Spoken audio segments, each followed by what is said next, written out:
Hollywood destroys people, but Robert Downey Jr. came into the industry with his own set of demons. His father introduced him to substances at just 6 years old, and he spent the first half of his career trying to convince himself he wasn't addicted, but he couldn't even show up to a simple interview while sober. And they wound up cutting me out of the film. And all my friends harped in, maybe it's you, maybe it's you. Humility, got it, right here. Signed, sealed, delivered. Up yours. Robert would eventually lose control, spiraling so far that he ended up in federal prison, but even prison could not fix him. And when RDJ stepped back into the world, he was faced with a reality he'd been avoiding his entire life: keep numbing himself until it killed him, or confront the toxic lifestyle that Hollywood had been enabling since he was a child. And his decisions, along with a little help from another troubled actor, led him down a path no one expected him to survive. Robert was set up for failure at age 6 when his father handed him some grass to smoke, something Robert's father deeply regrets to this day. A lot of us did things and thought it would be hypocritical to not have our kids participate in marijuana and stuff like that, so we thought it was cute to let them smoke it and all that. It was an idiot move on our part. By age 8, RDJ was abusing alcohol, only to start experimenting with narcotics as a young teen. By then, both Robert Downey Jr. and Sr. had become codependent addicts. He said, "There was always a lot of pot and coke around. When my dad and I would do drugs together, it was like him trying to express his love for me in the only way he knew how." Of course, this created a horrible foundation for the young actor, but he had no way of escaping it because his dad was a small-time director in New York City, and RDJ didn't see any other life other than being an actor. I don't know if I ever really had that thought that this is what I'm going to do. It never occurred to me to do anything else, and it just kind of, life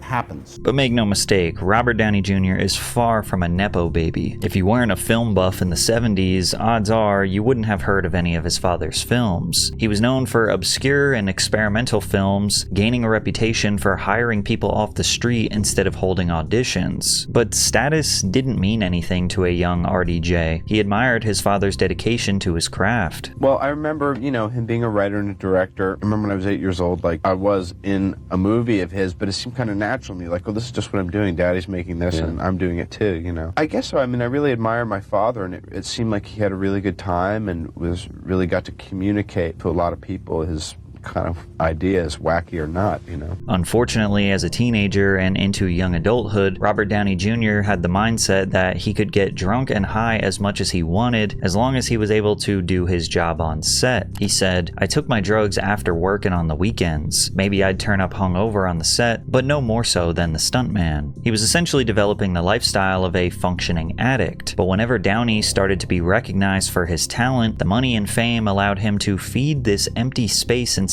his soul. Robert didn't know it yet, but success in the industry would lose the control he thought he had over his addiction. But before we dive deeper, as I've gotten older, I sometimes think it's time to start taking my own health a little more seriously. I have a handful of different symptoms that I try to self-diagnose online instead of doing the right thing and going to a professional. That's why I was so relieved when I found today's video sponsor, ZocDoc. ZocDoc is a free website that helps you find and book high-quality, in-network doctors, all based on your own preferences. You can search through the 200+ specialties offered on ZocDoc, see which doctors take your insurance, and read real reviews from real patients before deciding who feels like the right fit for you. They have over 150,000 providers across all 50 states, covering everything from primary care and dentistry to dermatology and eye care. You can book in-person or video visits, see real-time availability, and schedule instantly with no phone calls required.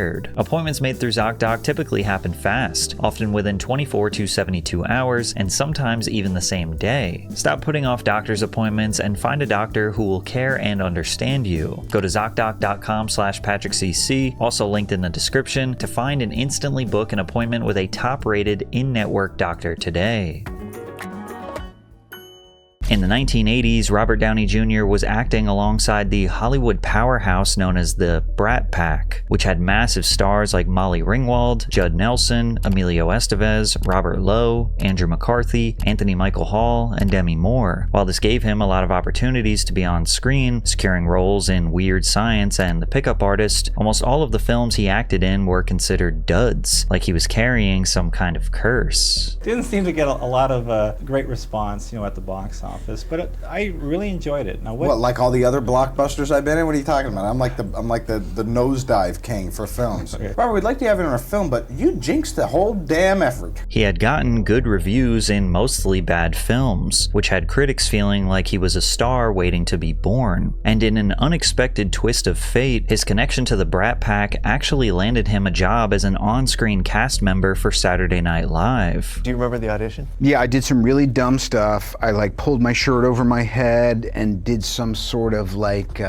bodega running character. I did another guy, a British guy, who all he wanted to do was put a piece of tape on your head. It was really weird, super avant-garde stuff. Getting a job on SNL used to be a springboard to launching a comedian's career, but RDJ wasn't an aspiring comedian. Therefore, his performance on the show was bad. I know why whales beach themselves. Spider-Man told me! Life is an emergency, and my books are overdue. No thanks to you! Young Robert Downey Jr. is living proof that cocaine is a hell of a drug. Rolling Stone would go on to rank RDJ as the worst cast member in SNL history. Luckily, the big break Robert needed was actually just right around the corner, when he got a role in Less Than Zero, a movie about a college freshman named Clay, played by Andrew McCarthy, returning home to see his hometown completely different from how he left it. Downey plays his ex-girlfriend's drug supplier and lover, Julian. Downey's character was a complete mess. He loses a gig with a record label, his connection to his family, and spirals into crack addiction to the point where he sells his body just to get high. And while this might sound like an exciting role in the 2020s, playing a crazed addict that turns to prostitution in a 1980s movie was a huge risk for a new actor. But RDJ didn't seem to care. He said, "No one likes touching those weird subjects, and I think those are the kinds of roles that I want to do. I thought I might have a good shot at getting the part because I really couldn't see many of my peers being able to handle playing a I was so effing happy I got cast. I think a lot of actors were turned off to it because Julian has, bisexual encounters, but you can't be paranoid about what people are going to think. I was playing someone who drove a $60,000 Avanti to school every morning and was strung out on crack. However, acting in these party films wasn't great for controlling his vices. He was gaining an offset reputation for being a bit of a troublemaker. Members of the cast and crew gossiped that the movie's director told Robert and Andrew to go out partying to understand their characters, only for Robert Downey Jr. to run off drunk. He was allegedly found by police howling at the moon and brought to jail, where McCarthy had to bail him out hours later. Even Robert admitted, "I did Less Than Zero with a director who understood what I didn't, which is, we're doing something incredibly artistic. This guy is a mess and probably going to get worse, but he's not as bad as the character he's playing." And that director was right, because RDJ would continue to skyrocket into fame, which meant more money and more access to drugs. Robert Downey Jr. had finally broken away from the Brat Pack in the late 80s, acting in experimental films like 1969, That's Adequate, True Believer, and Air America, a Vietnam action comedy alongside Mel Gibson. This film got Robert a massive marketing boost across national television and radio shows, nudging him closer to A-list fame. It's also where he developed a friendship with an actor who would later save his life. Ironically though, the film that took him to the next level was another flop, where he got to act as the silent movie legend Charlie Chaplin. Just about every day there would be something fun, a chicken outfit or a scene from another film, or, a cool hat, or riding horses with Fairbanks, and,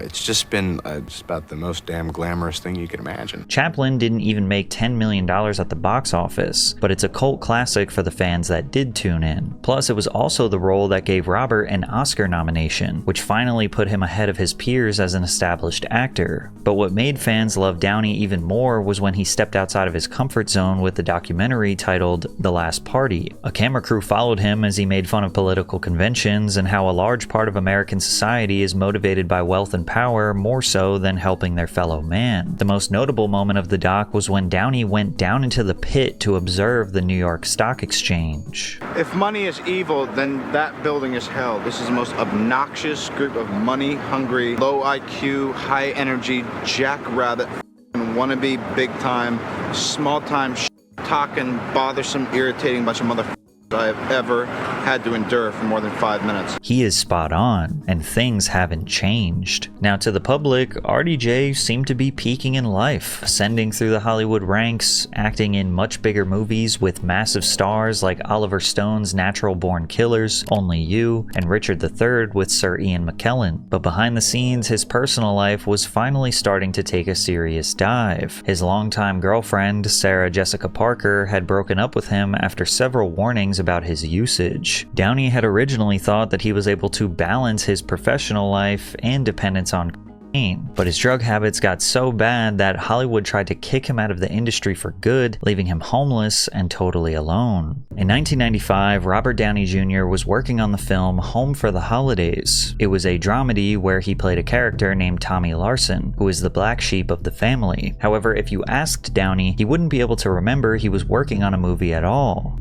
Wasn't enough for him anymore, and he had moved on to using straight up heroin. You know how it goes when people say, well, yeah, he's a fall down drunk, but he's always at work at 8 a.m. It's like, yo, that's kind of missing something. He's great with the kids. Don't let him drive. How could you do that? Or was that a standard for yourself? You say, well, look, I may be smoking black tar, but I'm going to show up on time. That's not entirely true, because I could be found in the trailer like, what are you doing, Robert? We're 5 minutes away. And I'd be like, I'm building a space shuttle out of, toothpicks. Whatever. I mean, my behavior was a little aberrant. And while Downey was still able to technically do his job, actress Jodie Foster knew he was losing control. Jodie told the Huffington Post she had to pull RDJ aside at one point in the middle of a shoot and have a very serious conversation with him. And I said, so far you are on a bar stool, and you have managed to not fall off the bar stool. It's possible that you're going to find a way to prop yourself up, whatever toothpicks it takes to prop yourself up, but I'm afraid for you. And now may not be the time, but I am afraid for you. Foster clearly understood that Robert was playing a game that only ended in tragedy, but unfortunately, he wasn't at a point where he was willing to listen. He had received several interventions, followed by rehab, but the recovery never lasted long. In 1996, Sean Penn and Dennis Quaid actually kicked his door down before dragging him to a long-term abuse facility. What he did was he kicked my door down. The door flies off the hinges, and there's Sean Penn in that leather jacket like, it's time to pay the piper. Now at the time, Robert looked at all of his antics and addictions as a big joke, like how he recalled playing ping pong with Tom Cruise and drunkenly scared him to death. One of the first times I met Tom Cruise, we were at my friend's house, and we were playing ping pong, right? He's like, let's do something competitive. Playing ping pong with him, and I'm ecstatic because he's clearly wiped me out 21-4. Yeah. But then I jumped the net. I splintered this thing into about 6,000 pieces, clearly hammered. What did Tom do? He was just feeling fear and sadness, I think. He's rocking the cocaine jaw. He had a real problem. Glad he put all that behind him. Now, up until this point, Robert Downey Jr. was able to use his humor and charisma to make the audience love him. He was far from the only person in Hollywood doing drugs or jumping on tables. But the public's opinion of him started to drastically change after a major arrest. He was caught speeding past sheriff's deputies on the Pacific Coast Highway in Malibu, California. When police finally caught up with him, they found coke, black tar, and an unloaded .357 Magnum revolver hidden in his pickup truck. But it gets worse. Just hours after being charged, he continued to take more.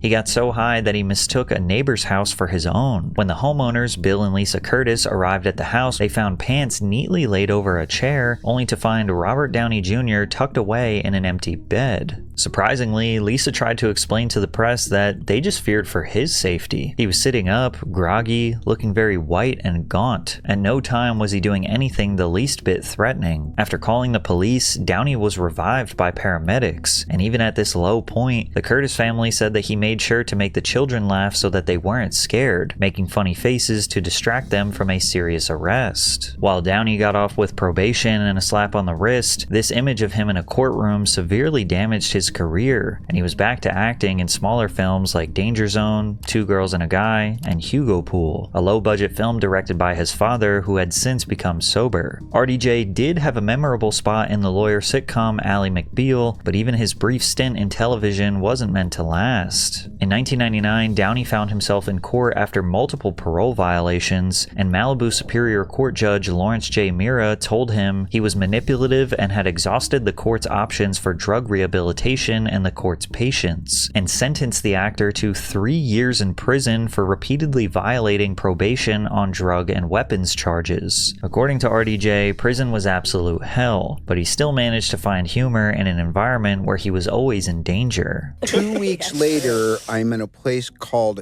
Delano, which is a receiving center where they decide where you're going to go. Arguably the most dangerous place I've ever been in my life, because nobody is designated if they're a level 1, 2, 3, or 4 Everyone's there. criminal. Yes. And you could just feel the evil in the air. And that was no trouble at all, because it was kind of like just being in a really bad neighborhood. And there was no opportunity there. There was only threats. Yes, everyone is going to take your wallet, so watch it. And I remember walking out when I popped out of my cell to go to the shower. I didn't know it, but I was a little spun out, and I had my underwear on backwards that put the entry area. It's an invitation, really. You Yes, warm as an and I invitation. remember eliciting some strong chuckles and jeers from my fellow inmates. Ultimately, Downey only spent 15 months in prison. The only thing that saved him from serving a full sentence was a legal technicality that said the judge failed to fully outline the nature of time served. But sadly, his experience with being fearful every day in prison did not keep him from being found in the middle of a relapse. 4 months later in Palm Springs, he was caught with Valium and coke.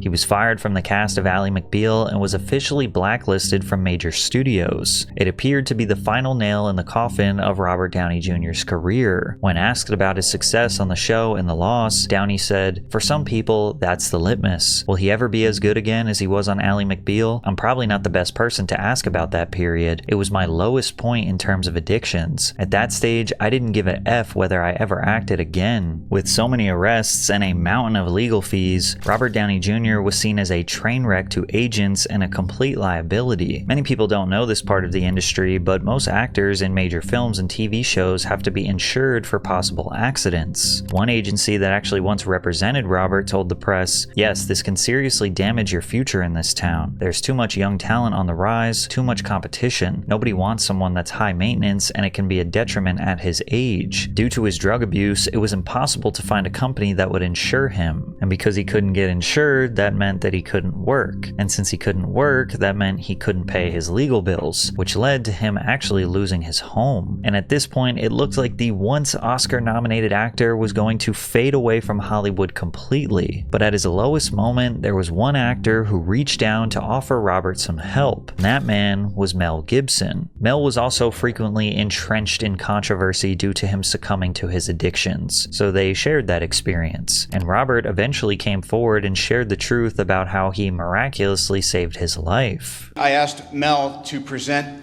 this award to me for a reason, because when I couldn't get sober, he told me not to give up hope, and he urged me to find my faith. It didn't have to be his or anyone else's as long as it was rooted in forgiveness. And I couldn't get hired, so he cast me in the lead of a movie that was actually developed for him, and he kept a roof over my head, and he kept food on the table, and most importantly, he said that if I accepted responsibility for my wrongdoings, and if I embraced that part of my soul that was ugly, hugging the cactus, he calls it, he said that if I hugged the cactus long enough, I'd become a man of some humility, and that my life would take on a new meaning. And I did, and it worked. All he asked in return was that someday I help the next guy. Mel later told the press that Robert thanking him at this award show was during one of Mel's lowest moments. "One time, I got into a bit of a sticky situation where it kind of ended my career," Mel said. "I was drunk in the back of a police car and I said some stupid stuff, and all of a sudden, blacklisted. I'm the poster boy for canceled. A couple of years into that, he invited me to some kind of a award he was getting. We always had this kind of seesaw thing, where if he was on the wagon, I was falling off, and if I was on the wagon, he was falling off. So I was pretty much non-existent in Hollywood at the time, and he stood up and spoke for me. It was a bold and generous and kind gesture. I loved him for that. And whatever you think about Mel Gibson, he did turn out to be a selfless friend. He went above and beyond for someone who was essentially just a coworker at the time. Aside from putting a roof over Robert's head and keeping him safe, Gibson also personally put his money on the line to ensure RDJ for the film The Singing Detective, when nobody else would. Robert said, "I was never being flippant when I used to say that I didn't need an acting career. When I said it, it was like saying to someone you love, I don't need you, you never loved me anyway, and you're just a twisted bitch."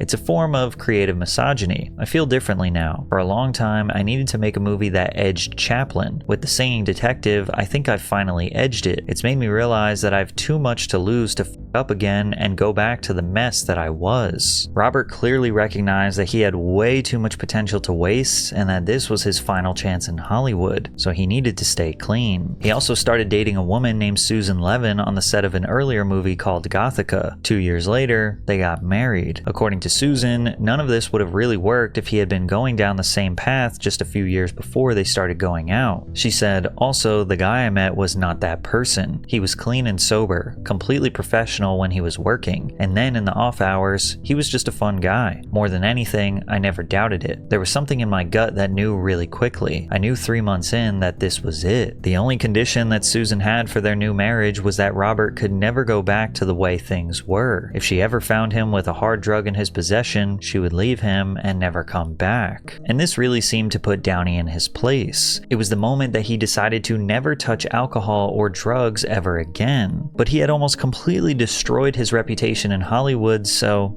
they didn't just automatically forgive him. Downey was now fighting an uphill battle. He needed to prove he could stay clean, stay married, and find work. And by doing that, he would eventually get the role that changed his career forever. In 2006, Marvel was still looking for talent that would bring their live-action franchise to the next level. Spider-Man was a hit, but the first Incredible Hulk was scaring away investors due to production nightmares and clashes with actors and screenwriters. Nothing seemed to be going right for the future of the Marvel Cinematic Universe, or MCU. For their next upcoming film, the company wanted to introduce Iron Man, a comic book series following billionaire Tony Stark, who gets humbled after being kidnapped by terrorists, causing him to invent a mechanical suit that allows him to save the world. The problem was that the personality of Tony Stark had to be larger than life. He had to be funny and charismatic, but there also needed to be a relatable underlying sense of pain and dread from a troubled past. The decision of who would get the lead role lied in the hands of director Jon Favreau. Most people never heard of Iron Man, most of the population. With a movie like this, you got to sell tickets to everybody. So the trick was, how do you stay very true to the books and to the fans and the expectations of the fans? And the competition for candidates to play Iron Man was absolutely nuts. Nicolas Cage, Tom Cruise, Rob Lowe, Leonardo DiCaprio, Hugh Jackman, Clive Owen, Timothy Olyphant, and Sam Rockwell were all considered on some level to be the next potential leading man. But the director felt like the perfect person for the role was none other than Robert Downey Jr. And I think by casting Robert Downey Jr., the comic book fans say, great, oh my God, that's perfectly Tony Stark. What's great for people who aren't fans is they see Robert, they bring a set of expectations to the movie based on who he is and what his whole history has been and his level of talent, his sense of humor, and they then immediately understand what Tony Stark is about. Almost immediately after suggesting RDJ, there was serious pushback. Entertainment executive Dave Meisel said, "My board thought I was crazy to put the future of the company in the hands of an addict. I helped them understand how great he was for the role. We all had confidence that he was clean and would stay clean." Luckily for everyone involved, Downey didn't just stay clean. His performance as Iron Man changed the MCU forever. 2008's Iron Man ended up earning almost $600 million worldwide with a $140 million budget. It's one of those rare movies where critics and fans absolutely love it, and many consider it to be the top 5 best Marvel films of all time. But looking back, this wasn't much of a surprise. Robert might not have been a scientific genius with an engineering background, but he had the spirit of the character. Downey had spent a large part of his life being pretty arrogant and believing he was invincible, only to be humbled when his life was on the verge of total destruction. And just like Tony Stark, Stark, he was open to accepting a bigger purpose in life by putting others ahead of himself. Not only did he perfectly embody a real-life Tony Stark, but everything about the movie felt like it was carefully tailored just for the fans. You are Tony Stark. I mean, it's, in my mind, there's nobody else. Well, I mean, getting the part is one thing, and then when John and I rolled up our sleeves and said, okay, moron, now we've got to go make this movie and make it great, and the stuff we did and the amount of days where we realized the scene wasn't going to work and people are like playing soccer on the stage and we're rewriting it and feverishly, it was like we literally were like delivering the baby as we were rolling half the time. And I think that's what separates us from the pack a little bit, is there's such a sense of immediacy and spontaneity in this that I don't know if we'd want to do it the same way again because it was so stressful. Oh, really? But oftentimes we literally be pulling elements out of our ass and making these robots characters and giving them names and thinking of things to do because we knew that the world wasn't full enough. In a matter of months, fans were witnessing the renaissance of Robert Downey Jr. and his career. However, what made this year even crazier is that he chose another role in Ben Stiller's movie Tropic Thunder, which could have easily thrown him out of the industry right as he got back on top. Downey played the role of a pretentious Australian actor named Kirk Lazarus, who decides to method act as a black soldier in Vietnam. And it would be risky if his character used a stereotypical voice or gesture, but he actually wears blackface throughout the entirety of the film. Everybody knows you never go full retard. What do you mean? This would be a career death sentence today, but even in 2008 it was a massive risk. The craziest part was that Robert didn't get attacked for it much in the press. Most of the anger was directed towards Ben Stiller. All the heat got deflected to Ben and Simple Jack. That's what people were pissed off about, and I go, whew, great. Jamie Foxx even spoke out on JRE about how Robert's role didn't mean any harm and that it was just for entertainment. I called Robert, I said, listen, I need you to play a Mexican. He says, here's the deal, sure. Sure, why not? Sure, of course. But then he texts back and said, I'm nervous to play the Mexican. I said, well, you played the black dude and you killed that. You know, we got to be able to do characters. There was never any bad blood between Jamie and Robert. They actually ended up working on a project together in 2009 called The Soloist, where Downey plays a journalist trying to improve the life of Jamie Foxx's character, a homeless musical genius, in any way he can. And these movies set off a string of hits for RDJ. Sherlock Holmes, Chef, The Judge, and his continued role as Iron Man were massive hits in theaters all over the world. As for Robert's personal life, he had a strong marriage, 2 sons, and a new lease on life. He was able to accept his dark past and move on to better things. So, were you in jail or prison? I go, but how long? 16 months. Blah, blah, blah. Do you know the name? Well, the first infraction you had in 1995, I was like, you know what? It's hard for me to hold it because I've been arrested so many times. But because he was still in Hollywood, there were secretly still some people plotting on his downfall. There was a viral interview in 2015 while Downey was promoting The Avengers, where the interviewer attempted to bring up Robert's past for an emotional response, but he wasn't having any of it. Let me just ask you a few more questions and you can answer them if you want to and not if you don't want to. You've talked in other interviews again about your relationship with your father and the role of all of that in, you know, the dark periods you entered, taking drugs and drinking and all of that. And I just wondered whether, you know, you think you're free of all of that, or whether that's still something. I'm sorry, I really don't. What are we doing? Well, I'm just asking questions, that's all. Right. Okay. Bye. Thank you guys. Are you... Oh, I'm sorry. It's okay. Yeah, you're right. Thank you. Yeah. Do you... You seem okay, it's just getting a little dinosaur in your... No, look, I don't want to do that. It's honestly a miracle that Robert Downey Jr. survived and thrived in Hollywood. Luckily, he was an incredibly talented actor and had people willing to give him second or third chances, which is why he extends his support onto others who need help today. I'm one of like 3 people who's the first call for any Hollywood crisis having to do with drugs and alcohol or horrific misbehavior, which is both an honor and it's kind of funny because I did not think I would ever be part of any crisis team on the right side of history. You take the call? One must. Yeah. His career couldn't have gone any better throughout the 2020s, where he reached another peak for his role in the smash hit Oppenheimer, as he won his first Oscar for Best Supporting Actor. I'd like to thank my terrible childhood. Even though Robert's childhood is likely what led to him suffering a lifelong addiction, overcoming that that brutal upbringing is what made him a Hollywood legend, because being challenged in life is inevitable, but being defeated is optional. This story reminds me a lot of Kurt Angle, who at his lowest was doing 65 pills per day. It's surprising he is even still alive. But check out this video if you want to hear that story.